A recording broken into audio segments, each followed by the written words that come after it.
So it's May 2020. Most of the world is experiencing lockdown because of the coronavirus. And obviously, Masterlink sessions have been put on hold for the foreseeable future. So Stefan and I and Leo, our cameraman, came up with the idea to do a Masterlink remote session.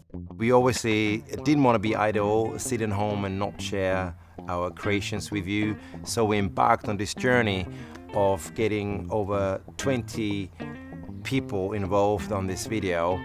And it was quite a challenge because not everybody has the gear at home to record themselves or has the know-how. So I was on the phone to different artists, sort of, helping them along with how to record it. And of course, everyone records in a different acoustic environment, in their bedroom, maybe in a small studio or in the airing cupboard in some cases. So trying to match up all the different parts of the audio, getting the EQ right and the reverb, that was a real challenge.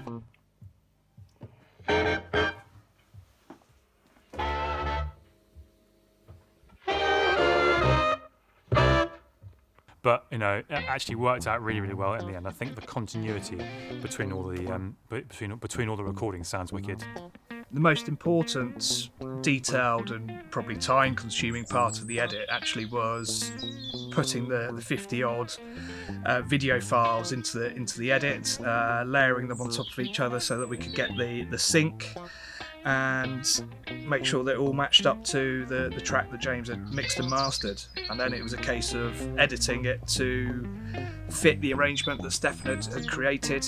To coordinate this many musicians and singers, about 20 of them, it's obviously necessary that there's sort of like a plan, there's sort of a guide, a timetable.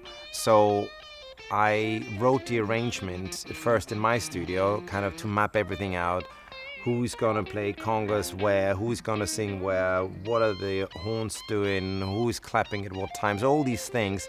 And this is my background is arranging and orchestration.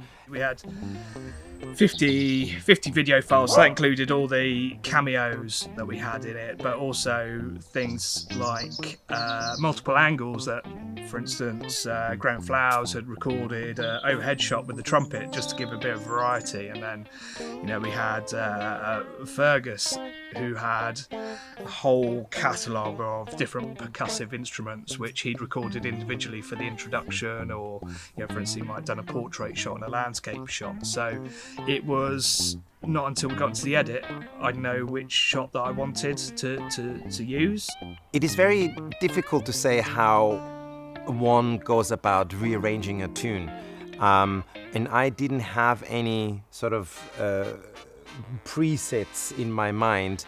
The only thing I might say though is we are obviously huge fans of studio bands like the Funk Brothers, the Motown Funk Brothers, or the Wrecking Crew in LA, or the Muscle Shoals Band, or Stax, in particular Booker T and the MGs. And I probably sort of, in the back of my mind, I thought I'd like to do something which sort of mirrors a little bit what they've done. Very simple drum and bass arrangement with a steady beat, and I tried to write something which has a lot of air in it, because I knew with 20 people everybody will struggle for a place. So I think if anything I was thinking sort of Steve Cropper, who wrote Knock on Wood, and Doug Dunn, who was the bass player for Booker T and the Bar Case, I think. And so that was like floating around very loosely in my thinking, but other than that I just went along and had like sort of the gods of arrangement lead me through this, and what came out, and I'm well chuffed. Stylistically, I wanted to keep the edit familiar to viewers at the moment in lockdown. There's lots of these remote recordings, group collaborations out there, but there's a lot of formulaic squares, rectangles, and I wanted to get away from that but keep a familiarity. So that's where the idea for showcasing the individual artists in like thinner window panes and not having them full screen. That's where it sort of came from. Although there's a lot of people in the arrangement, I feel it's not overcrowded, and you can really pick points where you go, well, this is Tony playing, this is Mike Outram playing, this is Fergus or Carl playing the percussion. Obviously the same goes for the singers, which was, by the way, really tough because everybody's done a great job, but with that many singers, you have to make sort of executive decisions and say, well, who are we going to keep at what point in the music? So this was really hard because you could probably spin out a full-blown tune with every single performer because everybody's done a great job. Creative people need to be creative, and it's awesome that people are still doing that, and we're able to facilitate that need to be creative, and for people who want to hear it to be able to hear it. We might do more if we have to do more. We will do more, but we also craving to come back and work together, see how things develop. We're delighted to now, present you with "You Can't Always Get What You Want" by the Rolling Stones, reimagined by the Masterlink Sessions team.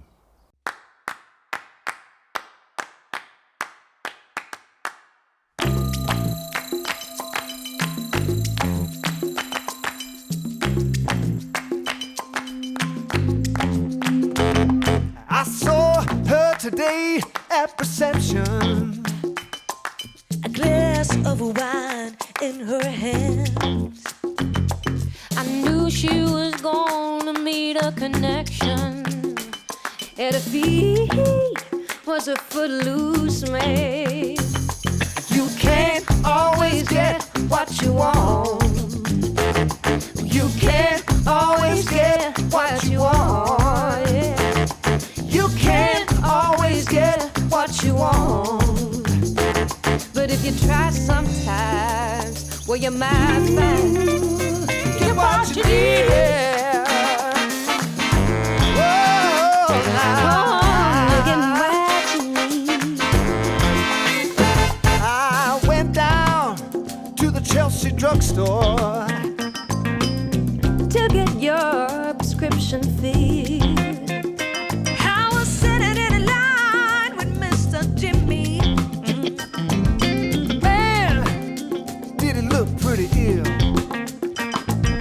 We decided that we gon' get a soda. Our favorite flavor, cherry red. I sung my song to Mr. Jimmy. Yeah, and he said one word to me and never stayed. You can't always get what you want. You can't always get what you want. No. You can't always get what you want. But if you try